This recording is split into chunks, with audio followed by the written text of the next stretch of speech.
We're here now in the kitchen of Green's Restaurant in San Francisco with their executive chef, Annie Somerville. And today we're going to make a crostini with Italian buttered beans and sauteed greens. Let's see how you do it. Okay, so first I've just sliced the bread, and this is a little bit of olive oil with chopped garlic in it. If you don't have garlic or you're a little lazy, you can just do it without the garlic. I think the garlic adds nice flavor. Okay, and you just need to do one side of the bread. So I'm going to pop this in the oven. A perfect temperature for the oven would be around 375 degrees. That will take about 10 minutes. So here come the beans. These are Italian butter beans, which are a big, plump, white bean that has a lot of starch. And it's nice to just mash them up a little bit because they spread nicely on the bread. I like to season them with just a bit of olive oil because they really soak it up. Might as well just go ahead and put in a bit of salt and pepper right now. Now, if you're running late, can you do this with a canned bean, or is it? Absolutely, you can definitely use canned beans. The thing about fresh beans is it's really pretty easy to do. You just need a little time to cook them. Just going to mash these up a little bit. And if you have a potato masher, it's a very handy tool to use here. And I find that a little tiny bit of sherry vinegar is just a delicious addition here. Okay, we're going to put a little bit of vinegar in here. It's just a tiny bit. There.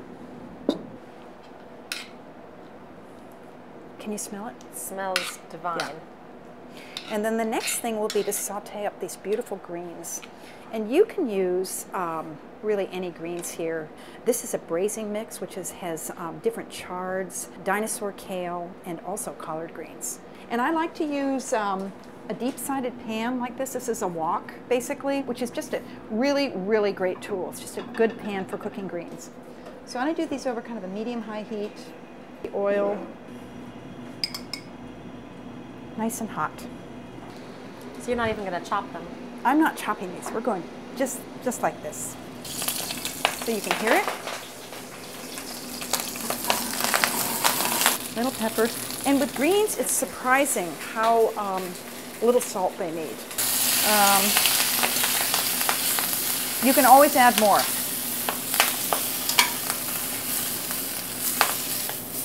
And they will begin to wilt down really, really quickly here.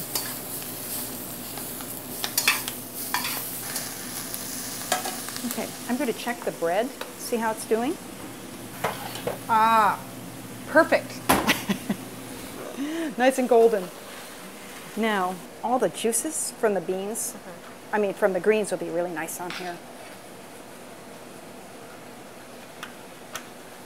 And the other thing is you can always, you know, if you want to do this smaller pieces, smaller portions, this is kind of a, this is an hors d'oeuvre for a hungry person. Okay, we're just going to go ahead and spoon these on. Yum. That's the dinosaur kale, also known as lacinato kale or Tuscan kale. Here comes rainbow chard and some kale. Last but not least, collards, for those who love southern greens. That's it. Okay, now, would you like me to cut you a more delicate piece? We'll try something that's not too huge here. Cheers. Cheers.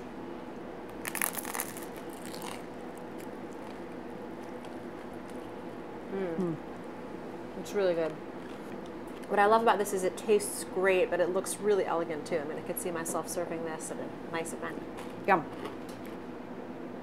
So, as you can see, we've made some crostini with Italian butter beans and some braised greens on top. And you can serve it as a side dish, an appetizer, or even a main course.